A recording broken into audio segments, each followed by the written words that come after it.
Hello? All right, there we are. Thank you. Thank you, Miss Candace. Everybody else back there. It's not just Missouri. Just over in Emerson, there were, how many people are from Emerson, over west? Anybody from Baltimore here? Anybody? Thank both of y'all for showing up. Thank both of y'all. Nancy and Josh. I even know y'all names. This is a sad story. I was hoping somebody I didn't know. So like I know, that it's not just Missouri, that just on the west side in Emerson Avenue, there were high school students, 2 boys that were murdered. At Forest Park, just a month ago, there was 1 boy that was murdered on the school premises.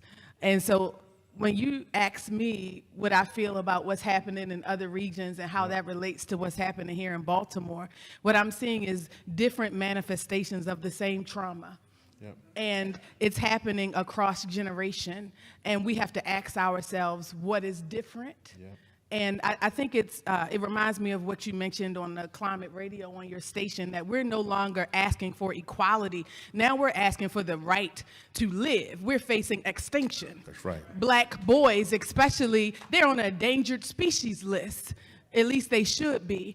And the question becomes, how did we start getting worse? Right. Well, if you ask me, it's because the music stopped being in touch with our message. Music and all of our art forms in its origin was a response from the people's ability to survive. It was our response to oppression. It was our ability to heal, to create a balm of safety. And if that meant getting on a microphone and speaking life into you, or protecting my community, or speaking death into the system, that meant that we at least were in touch politically as artists. But now the commercialism and the cultural appropriation has been one that is such that our artists have no idea or no sense of connection to what's happening. They have been desensitized, this generation of young people. They no longer value life the way we once did. I remember when Baltimore is a strange place. You don't know some of the stories about the corner stores when they were owned by Black people,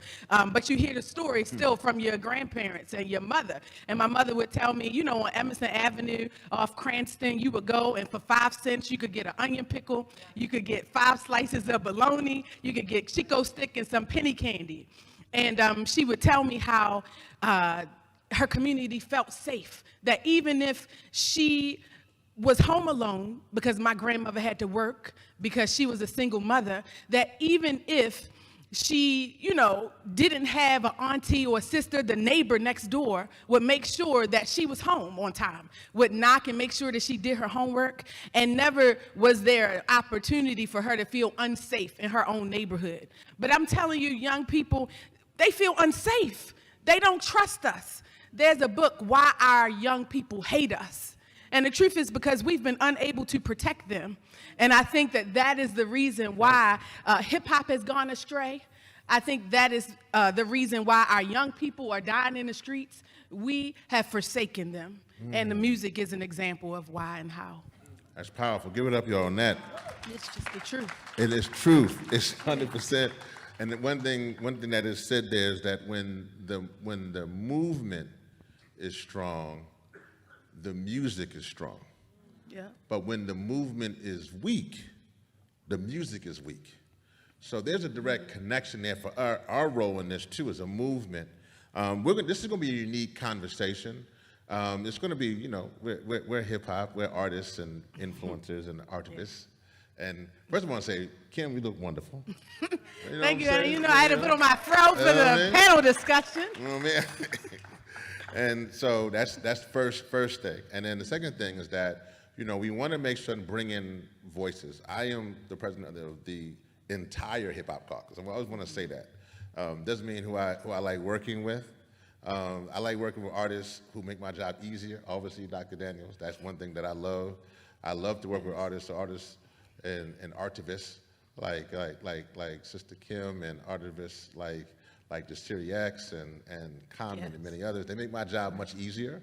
But the one thing about it, I am the Hip Hop Caucus president for all aspects. And that's important because I think that what I've also found over time is that there are folks who people have written off because they have come through white supremacy and are acting like folks who have come through white supremacy, and then we expect them to act differently.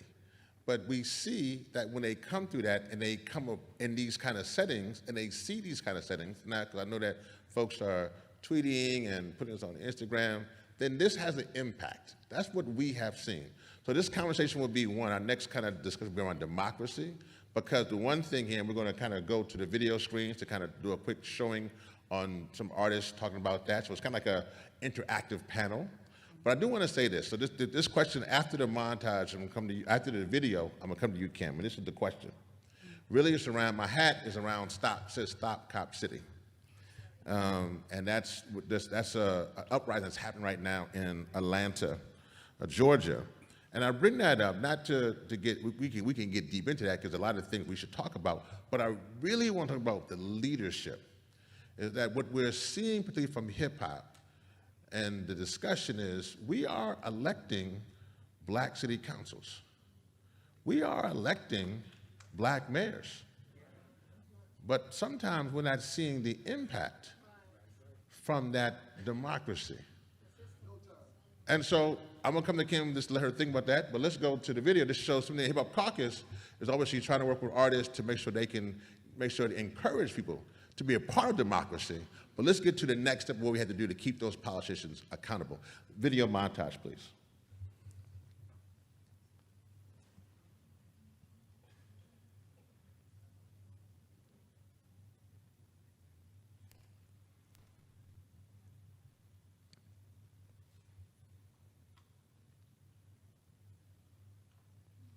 We can actually go to the one with the Respect My Vote with the sound.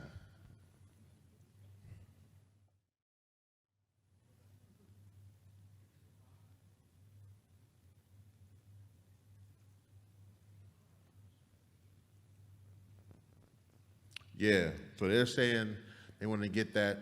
I want to make sure they can get that together. We're gonna figure out the interactive panel process in that pathway. So the question comes to you, Kim, in that aspects.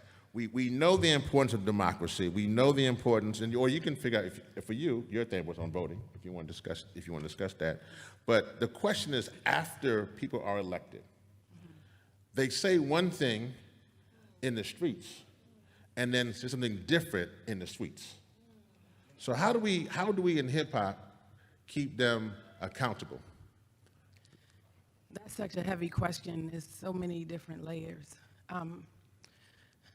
You know, this conference, this convening itself is a part of the solution. This morning I was at a breakfast with someone, I can't think of her name, but she was representing the vice president of Colombia, an incredible woman. And she spoke in Spanish and she had an interpreter, and she said what we had to do was create a political party for black people.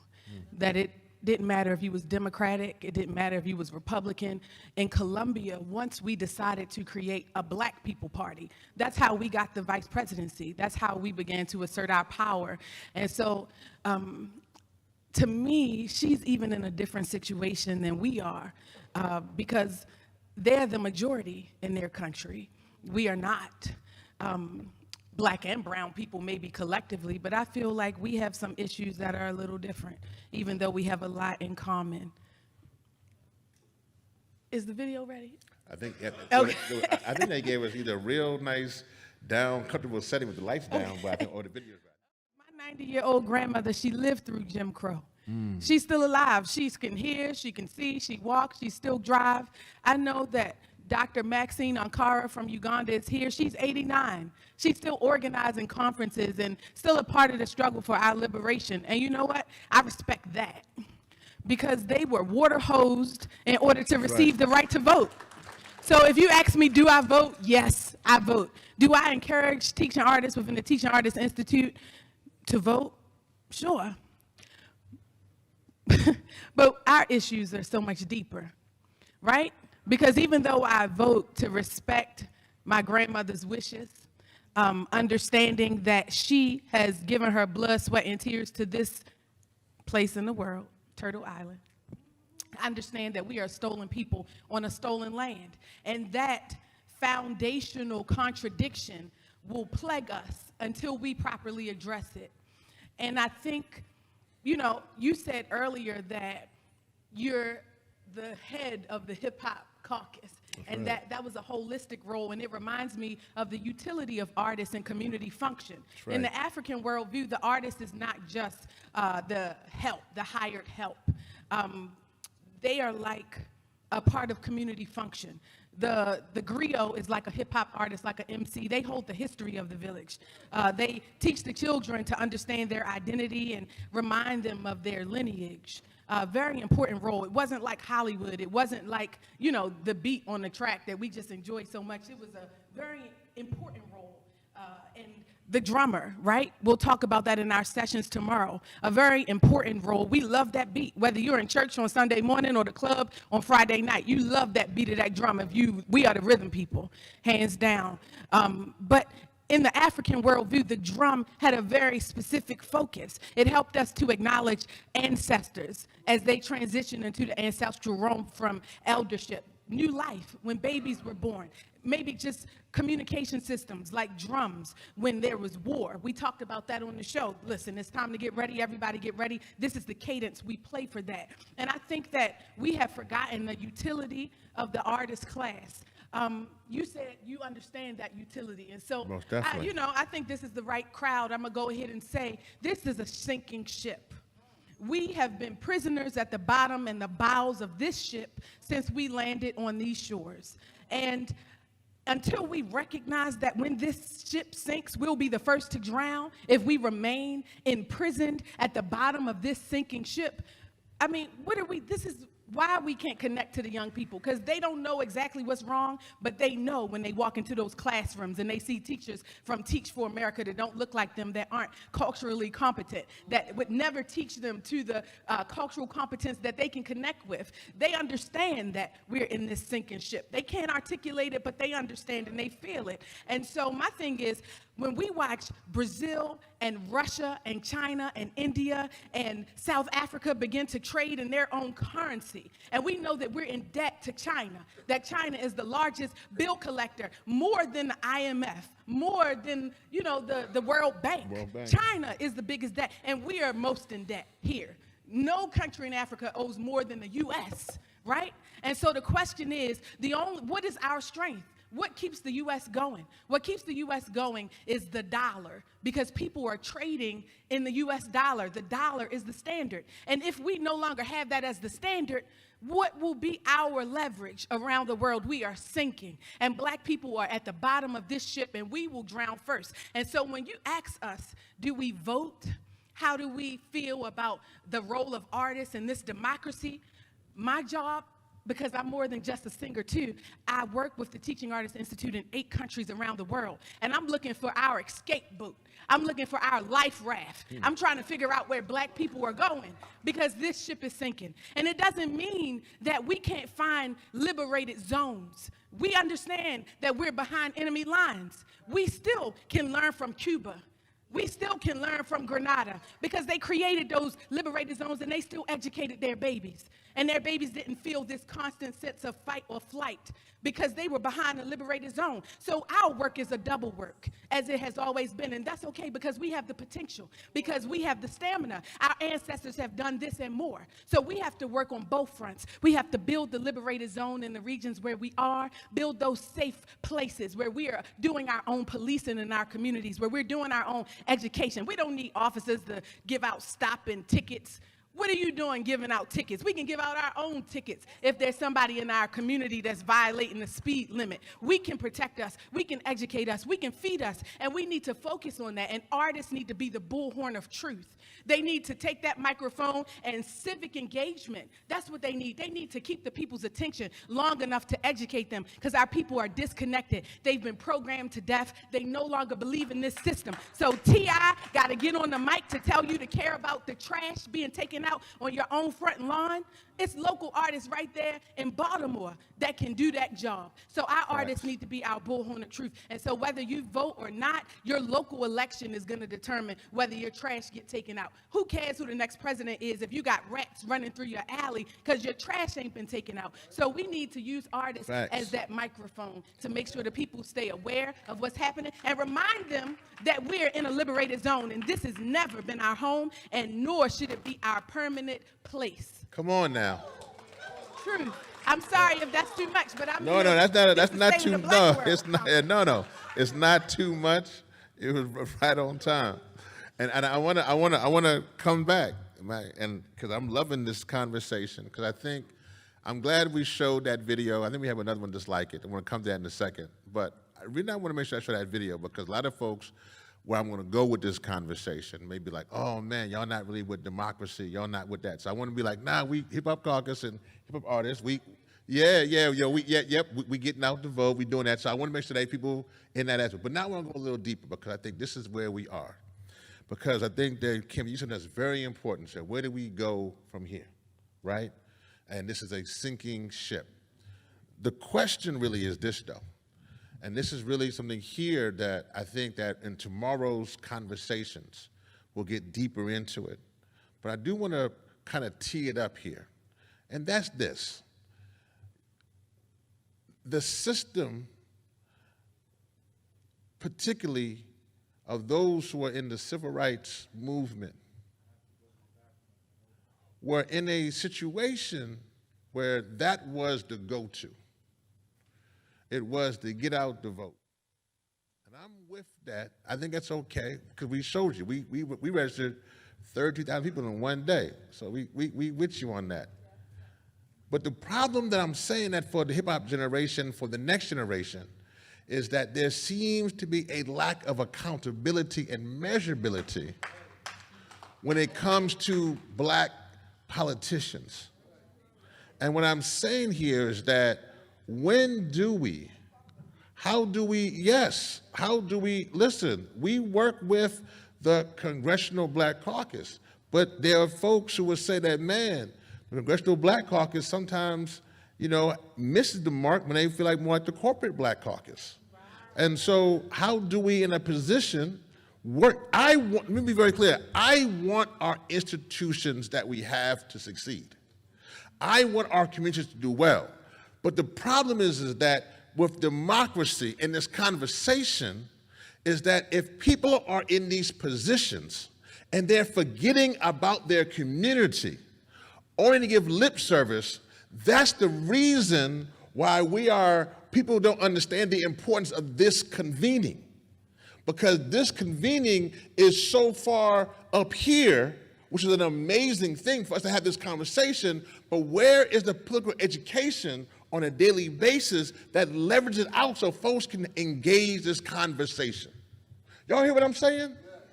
Because what I'm saying here is that we need to have folks who are representing us. And they're fighting for our issues. So what I'm saying here from the hip hop community and what we're doing, and I want to show this video from Dawn in this aspect. Dawn Richard is the artist outreach person of Hip Hop Caucus. She had a conversation. And in that conversation, please listen to this. This is the one thing, and then I want to come back to Kim, because I want to go into the other areas from economic justice and climate, some other pieces. But this is the thing, is that folks think that to keep it a buck, as we would say in our community, that folks are not serious, that they are okay with letting folks do the okey doke. And the power of hip hop, listen, I wore my fitted today here in this room. I wore my fitted about 3 hours ago when they asked me to come to the White House. My fitted and my whole, because it's Earth Day and climate and that kind of stuff, it didn't change. The comment that we put up for Hip Hop Caucus wasn't just about you're doing EO, which is great. When the first executive order for environmental justice came out, I was literally in college in '93. And then when it came out today, here I am today at the White House. But the comment that we came with today in our statement was that's fantastic. We got to fight for clean air and clean water, but this administration ain't doing enough when it comes to protecting black people as far as clean air and clean water in our communities. And we could say that. I don't feel bad saying that. I don't feel bad being in a position where I can be like, yes, you're doing good, but I can also tell you, you ain't doing enough. Why aren't we doing that within our community? So I'm gonna stop there, we're gonna go to video, and Kim, I'm coming to you. Yeah, so I said that elected officials do want to do their job. They even want to go above and beyond. We talk about Barack Obama, but I won't talk about him. I'll just talk about my own city right here in Baltimore, Mayor Brandon Scott. He's a young boy. I mean, I say that he's a young man. I take that back. He's not a boy. He's a young man. And he came to the press conference. He supports this. He couldn't even make time in his schedule to be here for the mayoral breakfast. Other mayors coming into the city. Why? Because they determine his schedule. He don't determine his schedule. He is a figurehead representing an agenda that is bigger than himself. And so when you see this person as a person, now you're confused about their real power, and now you're mistaking their true self for the agenda of the system that they work on behalf of. And so I think that's unfair to say, you know, you are the problem. And black people, again, we're confused. We're always confused by these antics. You know, yes, you may still be our skin folk and our kinfolk, but if you are working in this system, you are a part of it. And at the end of the day, you will uphold it, or you will be removed. You will be replaced immediately. And I think that our faith in the system has confused how we survive in the system. Like, yes, we need to get resources from the system. Let's get them. Let's go get it. Yes, we need to work within the environment that we're in, but at the end of the day, we can never forget where we are and how we got here. And the moment that we do that, we hold black politicians accountable, thinking that they're going to use this system that was designed to oppress us, that only survives when we are in our lowest positions. When we're weak, we forget that they represent that, and they can only do but so much. And the artist community just need to be conscious enough to keep being that soundtrack in the back of our mind to keep us focused and keep us in alignment. And you mentioned international artists, so you met Bobby Wine, but the truth is we work in Uganda. So we only friends with Bobby Wine while we in the diaspora, because we need to make sure that when we in Uganda, that we not playing with Museveni. But there are some people, listen, I'm just being honest with you. He ain't watching this video, we fine. But in terms of the international artists, what really impressed me most are the local grassroots artists that show up every day in their community that protect and preserve the African identity. They demonstrate the importance of our culture. Our organization's motto is that culture is the new currency. And the artists on the continent, they haven't lost it. I know that they were dealing with colonization at the same time that we were imprisoned. Oh, no problem. That O's gang, that other Baltimore, in our way again. Is this? We can switch. Hello? Yeah. So I know for a fact that it's not better. Sorry. Is this? Oh, you got to be the president of the hip hop caucus to have a good microphone. Listen, I almost forgot. I understand that they were colonized, that they received a European-centric education. But it's something about being on the soil that keeps you grounded and connected. They lost it all. And I feel like the artist community is an example that we need to follow in the diaspora. We have a benefit. The vibration in the diaspora is real. Remember that Pan-Africanism is something that we did. We did that. Got rid of the tribalism and the division. That's us right there. So they need us too. But for sure we need them, because even without them knowing it, they promote and preserve their cultural heritage. And I feel like that from local artists is who we should celebrate. Yes, we love the superstars, you know, the Beyoncés, the Jill Scotts, you know. But the local artists, that's where the heartbeat is. We're the rhythm people. About democracy and about the culture. I just need you to make sure that whatever you do, that you love one another. That's so important, that you love one another, and that we make sure, and also that we take care of one another. I want to say this too to my elders. I want to keep it a buck. I know the camera's running. This may be something I might not have said normally in front of the cameras, but I do want to say this, that honestly, I think those of you who were real freedom fighters, there's a group of those who got the job, so to speak.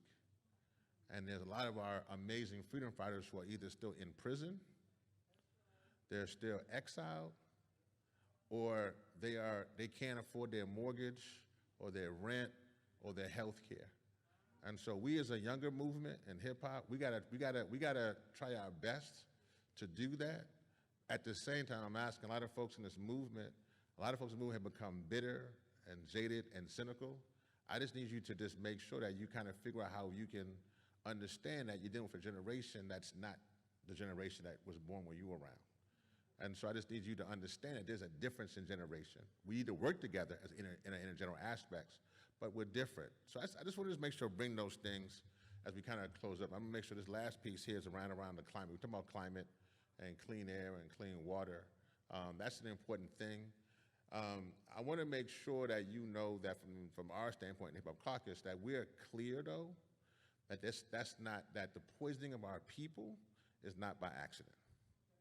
That we know that 68% of black people live within 30 miles of a coal-fired power plant. That's not by accident. We know that the same toxins that were in Freddie Gray's body, that were from lead poisoning, that's not by accident. We're clear that Cancer Alley is called Cancer Alley because they put petrochemical facilities in that community that is predominantly black is not by accident. That these communities are called sacrifice zones. And to keep it real, I hope they're watching, if you're part of the fossil fuel industry, we are clear that your business plan means a death sentence to our communities. So we're clear on that. We're clear on how you are using plastics. We're clear on how you want to monetize water. We're clear on what you really want to do in this system. And so the thing that, as Kim mentioned, is that our generation is clear. While we are definitely still fighting for equality, we realize we are also fighting for existence, literally living on this planet. So I just want to make sure that and this is not, and unfortunately for a lot of our progressives who are out here, they have in so many cases made being an environmentalist, thinking that that's Birkenstock or Ben & Jerry's or whatever the case may be. That is not the case. It is not about being from Sonoma County or Vermont. It is literally from being in Baltimore and Southeast DC. It is from being in Newark. That is really what it means to fight for clean air, clean water. And the time has changed for us to make sure our communities have exactly that, clean air and clean water. So want to just make sure I come to you, Kim, because I know you're passionate. You go around the world and talk about this. First, I'm pleased as we make sure to tell people about your art, because I think that's important, because you told me, which is very important, when you went to Africa, is how people just loved on you. And I had the same feeling when I went to the continent. It's amazing, and I think everybody should do that. But talk about just the aspect of, for our generation, for hip hop, why it is that we are ensuring that this planet and that those who have polluted this planet, including us, that they are held accountable. I think Let me give you the president's mic. There you go. Thank you. Before we go further, if we could just do a moment of silence for his cousin. Thank you. I know what it's like to have to do this work and to have lost and still have to show up. And so, thank you for reminding me of the standard. Just a moment.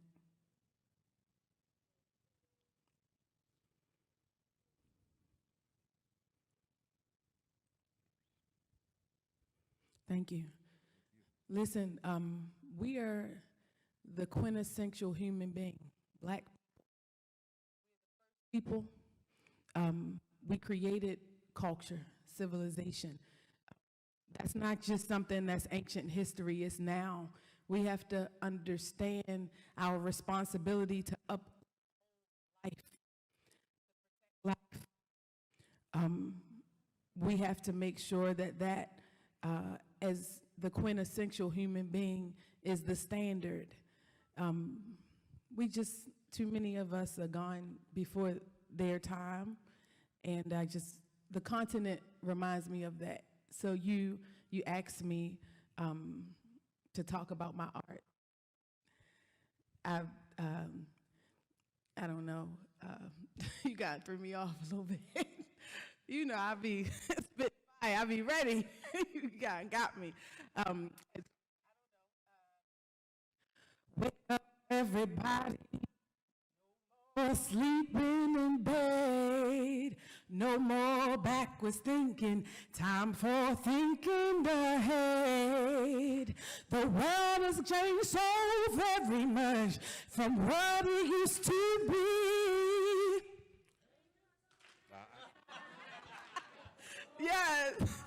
Yes. Listen, I'd rather show you better than I can tell you. You know what I mean? Please, as an artist, I'll always be a singer. I just understand. And it's not bigger than music. You know, people say, oh, it's bigger than music. Somebody said it's bigger than hip hop. I want to tell you that vibration is so different. The visual arts, what happens, you see, when you see a picture, let's say her beautiful dress, her jacket is purple. You see my eye, my iris, it interprets from my brain what I'm seeing. It travels on my occipital lobe to the back of my head, and my eye is the translator that tells me that her jacket is purple. You know, somebody don't want y'all to get this knowledge I'm dropping. That's why the microphone. But listen, her jacket is purple. My eye told me it was an interpreter for my occipital lobe in the back of my head. But vibration is very different. Music is very different. If I plugged electronic nodes to my brain and I played a chord progression, pentatonic, right? You could interpret, you could see through a monitor what chord was being played based on the vibration, the highlighted vibration on the screen. There is no interpreter. Vibration, you feel that directly. And so, thank you. You feel that directly.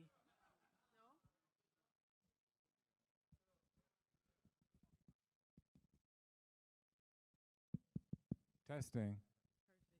You feel that directly. Music is not bigger than music. Vibration is everything to us.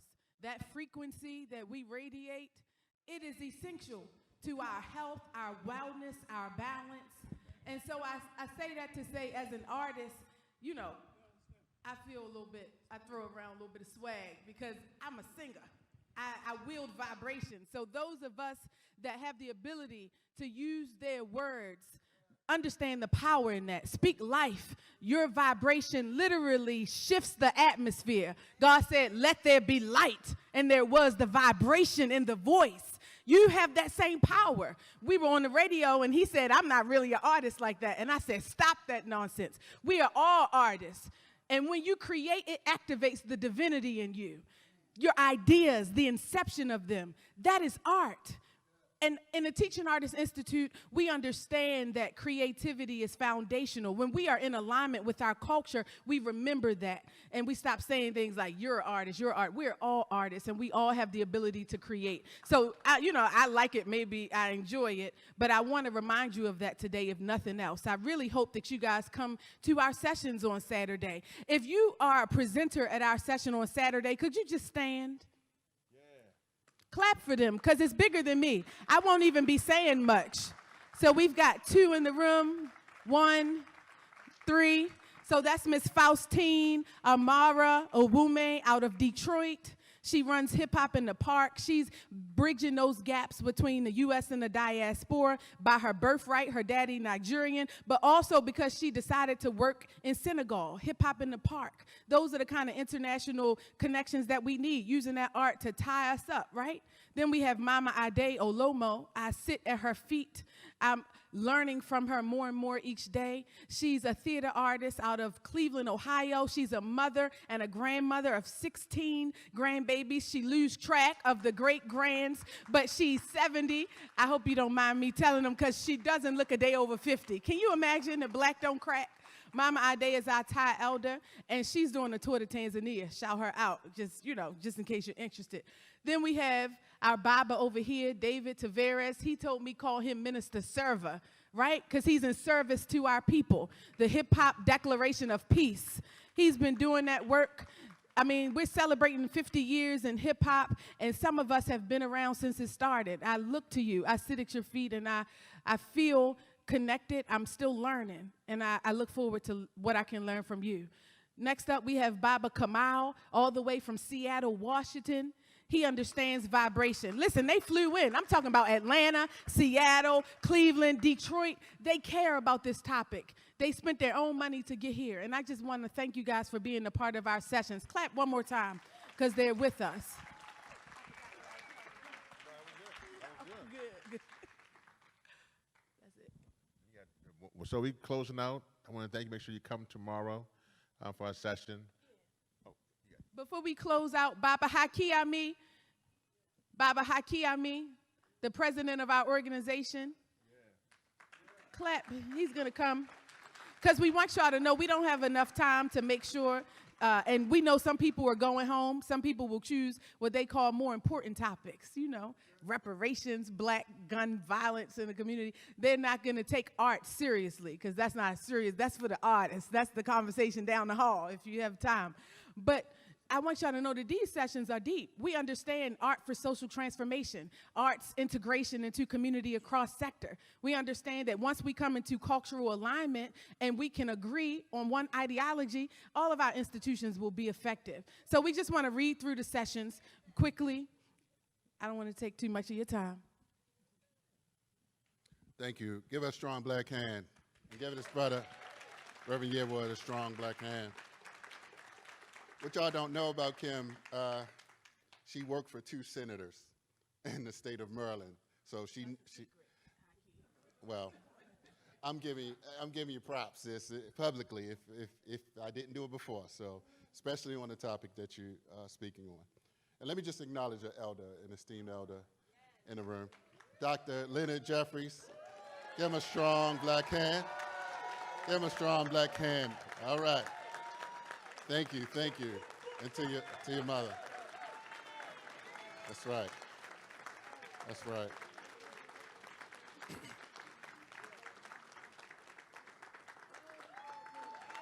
Yes, thank you.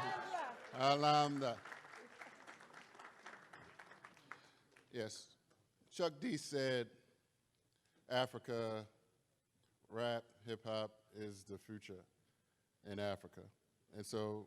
The Teaching Artists Institute, we are excited about the potential and connections that we have established in Africa. We want to be like the Hip Hop Caucus with all these members, all over. Well, DC, you got an office in DC and LA. And so if you all want to connect to someone like Kim, you can join the Teaching Artists Institute. I want to encourage you to do so.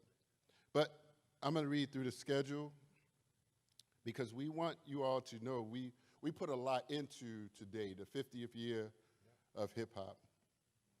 And let me get down here. So we're starting it off at 9 a.m. with a breakfast listening party, Sounds of Time. For 60 people. 60. So we'll stop the breakfast. Yes. And some people already have designated space and tickets, so whoever else comes, let them come, right? And then the 10 a.m. Deep Roots and Rhythm, Origins of Hip Hop, all right? 10 a.m. That's Baba Jabal Harris, if he's here. Mama Day Aloma, Brother TC. He's somewhere? Okay. All right, so that's a beautiful morning session. Let's see what else we have. Okay, 1 p.m. Happy Earth Day Hip Hop, celebrating both Earth Day and hip hop, and a hip hop African video. Some of the artists from our global places where we work, so we will be showing some of their videos that they've sent in. And 1:30 to 2:30, youth and hip hop. Faustine, Wave, Faustine. Okay. Brother David, minister. Who was that? David Terrace? That's you, right? Minister Sarah, right. And brother, you said something interesting about, during our interview, that you said that hip hop, and I know we're closing, hip hop is the fastest growing culture, you said according to the United Nations or something to that effect? Yes, yes. And that's a beautiful thing because of our, because of our work in Uganda, which is one of the youngest populations on the planet. But let me get it. So Minister Server, that's 1:30 to 2:30. Let me keep it going. It's almost over. Session 3, so 3 sessions, everyone. A global grassroots luncheon, hip-hop policy of concern for global African people. And I'll be moderating, Haki Ami. Bobby Wine from Uganda. Dr. Beryl Beekman from the Netherlands. All right, let's give a strong black hand from the Netherlands. And that's right, none other than former state's attorney, Marilyn Mosley. Give her a strong black hand. Come on, y'all. Hey, don't mess with my sister. That's right, give her a strong black hand. That's right, you'll get it right around me. All right, session 3, Earth to Hip Hop Dance Battle. 4:30, Allison Finch Wilson, video campaign, Brother Vinny, and Jim Embry. Okay, well, we'll see. And that's about it, but there's a competition, right? There is. Then somebody can... Yeah, so I believe in working in real time. So we're going to have a dance battle, and the audience is going to choose. We're going to give out a cash prize to hip-hop. They're going to do beatboxing and b-boy break dancing and a little pop and lock and all of that. And so the audience will choose. So we want to make sure that we have some artists that walk away with a few dollars. So we're going to do that. And then our last session, as he mentioned, Earth to Hip Hop, you know, what the Reverend Yearwood said is that we have to, as a future, right? When we look at Afrofuturism, we have to think about Mother Earth. That was our job. We're the safekeepers. You know, water is a everybody. Air is a everybody, right? And our people, the climate injustice, we've always experienced that. The food deserts, you know, living in a place that don't sell fresh vegetables and, you know, produce. We experienced that in Baltimore. We used to have Arabers, people on horseback that with a cart would drive through the neighborhoods and make sure we ate. That culture has, you know, started its decline, or I'll say it's on its way out. So definitely climate justice is how we're going to end out today. And Vinny Mwano, raise your hand, Vinny. There he is. We're going to do a video campaign because, again, we're working in real time. This is not just a talk shop. We're not just coming up here to talk to you all. We want you to be a part of this video campaign. So if you come on Saturday to our sessions, we want to interview you. We want you to tell us best practices, bring your experiences in the neighborhoods, tell us what's happening on the grassroots area in your neighborhood. This is an opportunity for us to have a nationwide and international video campaign. So please help us to do that by participating in our sessions. That's it. So please come tomorrow. I just want to say, Kim, actually, thank you for that moment of silence. I appreciate that. A lot of my team actually didn't. I actually told some of our leaders not to tell my team that what had happened, and so a lot of them just heard along with you. So that's just one of the things there. So I just really want you to come in tomorrow. And I just want to say this to the elders. Really want to say this to y'all. I don't know if you've been told thank you enough, particularly elders who love our people. And I just want to say to you, thank you. And that from the hip hop generation, you may not sometimes feel it. We love you. Thank you for your scholarship. Thank you for writing so many books, my goodness. And those books are amazing. Thank you for writing so many books and detailing our history. Thank you for holding people accountable.